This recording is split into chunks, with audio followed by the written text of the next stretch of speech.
taman da se vidimo. Startamo ležerno. Da, samo pričamo. Luka, dobar dan, dobrodošao. Bok, dobar dan. Pulski dani Talks, kako smo to već nazvali lagano, budemo se upoznavali sa Pulski danima i sa naravno partnerima Pulskih dana, to jest prijateljima. Iz drift svijeta si, molim te, daj se samo predstavi ovako za publiku, čisto kroz 2 rečenice za početak. Bog publici, moje ime je Luka Šimunac, organizator sam Dona Drifta. Između ostalog, danas na današnjem eventu smo u ulozi ljudi koji su zaduženi za produkciju njihovog sadržaja, službenog aftermovija i nekih drugih stvari u digitali u kojima smo, ajmo reći, prepoznati jako dobro. To je to ukratko. Molim te mi reci, u pogledu drifta, najveći odmak je naravno napravljen u medijima. Što se tu točno dogodilo, na koji način je drift otišao u odnosu na sve ostale discipline koje i jesu i nisu u Hrvatskom autokarting savezu, čemu takav odmak i je takva popularnost? Pa mi smo u driftu išli primijeniti neke druge standarde koji se nismo primjenjivali u drugim disciplinama, te smo usput ispratili ono što mladi stvarno vole. Najbitnije je bilo pronaći heroja tog sporta, nekoga s kim se može povezati. Svi znamo i svima je Adrian Petričević poznat kao osoba koja je to i prije našeg dolaska, znači ne možemo mi uzimati zasluge na tome.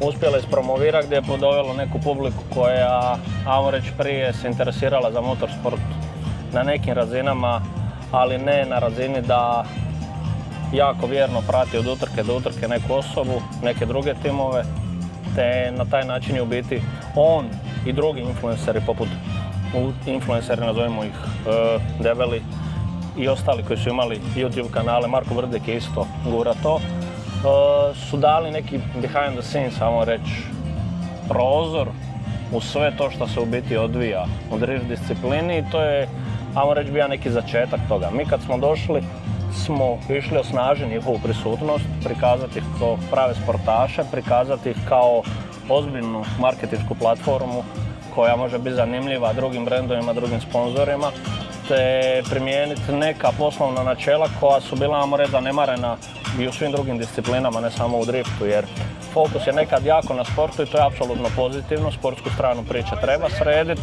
ali pažnju treba davati i drugim segmentima, jer poslovanje, marketing i svi ostali aspekti te cijele priče, da to bude ajmo reći, jedna kohezivna cjelina, moraju se pomiriti i samo na taj način to može rasti. Ovo nije početak, ovo nije nastalo preko noći. Koliko se godina gradili da bi rekli, evo sad u ovom trenutku da je to na ovoj prepoznatljivosti? Pa Donut je krenuo u biti kao moj studentski projekt. Ja sam to na svom mastersu radio za vrijeme korone. Imali smo neku ideju da pokrenemo neke drugčije auto evente sa fokusom na driftu, jer nam je drift bio najzanimljiviji, ima neke prednosti koje druge discipline nemaju, gdje smo mi u biti se kladili na to da ako primijenimo svo znanje koje smo imali iz nekih drugih sfera u kojima smo se u životu našli, da ćemo imati jednu uspješnu priču. Mi smo startali sa tim prije 3 godine, ovo je u biti naša 4. godina postojanja. Prve godine smo imali 1 event, druge smo imali 2, treće smo imali 3, ove godine imamo 4, iduće godine imamo možda i više, ali o tom ćemo u nekom kasnijem periodu jer imamo, ajmo reći, bitan period ispred nas, interese nekih velikih igrača, pa ćemo o tome definirati. Ostajemo i dalje u Hrvatskoj, širimo se van Hrvatske? Za sada ćemo to zadržati kao tajnu, pa ćemo vidjeti u dogledno vrijeme. Taj dio ostavljamo za kraj sezone, moramo prvo provesti tekući dio kraju, mora se uspješno završiti, moramo ispoštivati sve naše obaveze prema partnerima, prema institucijama s kojima surađujemo, a kada taj dio završimo, onda stavljamo točku na i sa planovima za iduću sezonu. Od prve godine do ove godine povećanje u segmentu posjetitelja, interesenata, partnera, možda u nekim postocima, konkretne brojke možda malo teško sada baš reći, ali... Da, konkretno mi je teško iskomunicirati brojke bez našeg Excela. Mi jako temeljito pratimo rast u svim segmentima, ne samo u posjetiteljima. Posjetitelji su nus produkt uspješne realizacije svih ostalih stvari na kojima radimo. Znači, broj posjetitelja odgovara i sa boljom provedbom događaja, sa odnosima sa partnerima, sa sadržajem na samom događaju, sa 1000 nekih drugih elemenata koje u biti rezultiraju da na taj dan u godini mi tamo okupimo x tisuća ljudi. Tu je jako bitno što smo ove godine, ajmo reći, uspjeli približiti drift mass marketu. Potpisali smo ugovor s RTL-om. Imamo, RTL je od nas uzeo ekskluzivna prava te prenosi drift u cijeloj regiji putem ove platforme. Te na taj način smo u biti dosegli tu kritičnu masu kad sad možemo drift komunicirati svima i ko nema doticaja s tim te upoznava neku novu publiku koja će tek sad postati zaljubljenik u drift ili u neku drugu disciplinu, jer mi na našim događajima ne radimo samo drift. Mislim, drift je main dio događaja, ali se trudimo kroz naš događaj pogurati ostale, te velike kvalitetne događaje smo do sada i promovirali. GP Croatia prije prve godine održavanja je imao promo kutak kod nas. Mi smo s njima odradili dobar dio marketinga te su oni uspješno završili svoj prvi događaj na Grobniku. Danas smo ovdje u ulozi, kako sam i rekao, Hrvoju i ekipi smo pomogli da imaju najviše produkcijske standarde u regiji, jer smatram naše takvima, tako nas i zovu. Te ajmo reći da je to od ovoga dijela. Sa Buzetom si upoznat, jedina europska... Sa Buzetom smo upoznati, pratimo i Brdo, naravno igrom slučaja kako smo iz Splita, Malačka je nešto, šta ono, svako mlad ko voli automobile u Splitu je jednom proživio. Ja je više, samo Brdo ima svoje specifičnosti opet kao drift, ali nisu toliko olakšavajući, ajmo reći, kao ovdje. U Buzetu taj dio je riješen, posjetiteljima je jako fino za doći pogledate, može Buzet primiti veliku količinu ljudi. Na Malačkoj, na primjer, moraš biti Spartanac za preživjeti, za popet se, ali svejedno prava publika koja prepoznaje dobre natjecatelje, dobre aute, dobar sadržaj, to popuni. Što kao u pogledu prezentacije i marketinškog plana kao što vi radite na driftu, da li Brdo ima perspektivu u tom segmentu popularizacije, da li je to nešto što može ponovno postati in koliko god je i dalje najmasovnija? Nema, definitivno da može, sve discipline imaju potencijal da budu in, samo nisu sva pravila za svaku disciplinu jednaka. Drift ima specifično što pri samim događajima, ajmo reći, pričamo o relativno maloj lokaciji. Jedan Mičac ima 60.000 kvadrata, ali ti s bilo koje točke te lokacije vidiš apsolutno sve.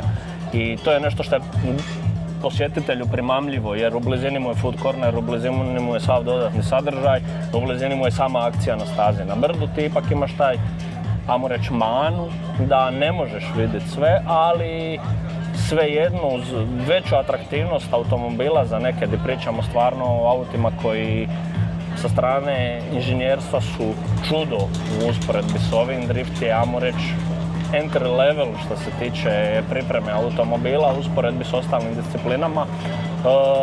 To isto privlači jako velik broj posjetitelja. Što se tiče samog marketinga, brendiranje vozača, brendiranje lokacije, promocija, same mikrolokacije gdje se event održava i slično je jako bitna, jer u tom scenariju radimo na promociji turizma.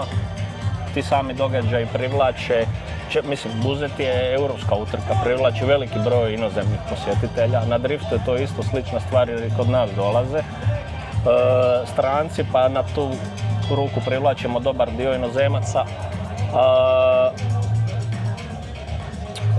Kako možemo još dodatno sada porazgovarati o onom online i offline segmentu same promocije ovakvih spektakl događanja? Znači, svi mislimo u zadnje vrijeme, ili bar je takva percepcija, da je sve online, znači sve treba gurati online. Ali mi smo vidjeli na primjeru našeg Buzeta da je gajiti tu publiku, njih animirati i dodatno sa njima surađivati pored samog gostoprimstva u offline, znači mislimo stvarno direktnom kontaktu, zapravo doprinosi puno više nego možda online u ovom trenutku.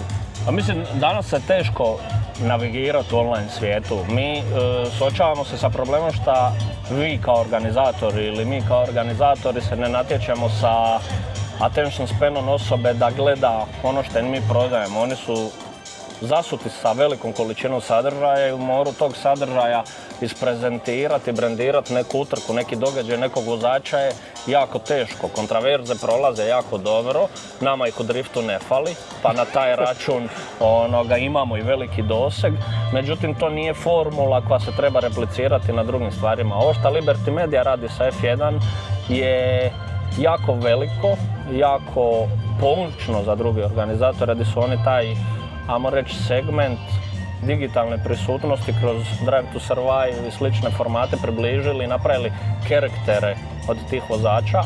Međutim, to je jako teško primijeniti, na primjer na brdu, na nekoj drugoj disciplini, gdje imaš vozača koji ne može sebe brandirati kao osobu, prodavati, jer često u ovim okvirima i na lokacijama gdje se nalazimo, to nije njegov main job. Da se on brandira kao osoba koja je isključivo vozač. Imamo te outliere, imamo takvih vozača, ali velika većina nije takvih. I onda u biti sav marketing ostali koji se zasniva tehnički prodaje lokaciju i atraktivnost onoga šta mi vidimo. I to je u online-u jako teško napraviti. To je onaj dio destinacijskog menadžmenta koji se zapravo reflektira na cjelokupni turizam cijele godine, ne samo te jedne destinacije, to jest tog jednog događaja, tog jednog vikenda, nego da je on raspoznatljiv kroz cijelu godinu. Tako je. Ono što bi još mogli spomenuti je da u toj cijele godine da li bi se određeni eventi mogli ponavljati u nekom manjem obimu, da li je to ono što partneri traže, znači mislimo na sponzore, donatore i ostalo, da bi oni htjeli imati neki privatni mali event za sebe na toj destinaciji, na toj lokaciji, u toj nekoj formi, da li brdskog automobilizma, da li drifta, i da se tu može napraviti još jedna bolja suradnja. Odnosi sa partnerima i sponzorima su ekstremno bitni. Kreiranje tih odnosa i zadržavanje je iznimno teško. U poziciji organizatora kad se pristupa nekom sponzoru, šta mislim da si ekstremno jako upoznat, se uvijek postavi jedno pitanje. Šta mi kao organizatori njima nudimo? Zašto bi netko došao na naš događaj, promovirao ga, podržao ga u bilo kakvoj formi, bilo to financijski, bilo to kompenzacijski, kako god. Znači, koju vrijednost mi njima pružamo. I to je sada nešto što smo mi jako dobro kroz Donat razradili, pa na račun toga smo i privukli velik broj partnera, ali ti odnosi se ne grade samo na eventu. To su odnosi koji traju cijelu godinu, gdje mi imamo i neke, ajmo reći, sponsor-only evente, ili su to događaje ususret naših događaja gdje im se možemo posvetiti na neki drugi način. Za vrijeme trajanja samog događaja naravno imamo neke experience koji su prilagođeni njima, da u biti oni to dobiju, ajmo reći, neki behind the scenes pogled u sve i da im se odužimo. A to je naravno povrat na investiciju, gdje sa strane sponzora je nekad jako teško definirati je li se njegovo ulaganje isplatilo, te je na nama organizatorima u biti da im dokažemo kakav ROI su oni napravili kroz nas, kroz naše kanale, kroz naše vozače, kroz razna pozicioniranja i sve. Možemo to očekivati u Buzetu, tebe, tvoje kolege, tvoje partnere? Da, možemo ove godine, mislim sad ćeš ovaj dio i katat vjerojatno, rećemo ovako, igrom slučaja nam se preklapaju datumi, sad ćemo napraviti uvijek. Ove godine nas u Buzetu vjerojatno možete očekivati. Mi u ovoj godini imamo zatvaranje sezone 19. i 20. rujna, što je tehnički na isti vikend kao i kod vas na Mičevcu. Nažalost, nekad nismo u mogućnosti kreirati kalendar koji ispoštuje niz tu disciplinu, a kamoli i sve ostale. Tjedan dana prije smo na jednom događaju svjetskog ranga u Poljskoj, tjedan dana kasnije smo još na jednom događaju u Zagrebu, ali imamo rezervni datum. Ako nam se desi kiša, onda se vrlo vjerojatno vidimo kod vas, gdje ćemo osigurati jedan drift show, jedan spektakl da U Buzetu će definitivno biti sunce, tako da očekujemo svih u Buzetu. Hvala lijepo na ovom razgovoru. Vidimo se svi u Buzetu. Vidimo se u Buzetu. Bok.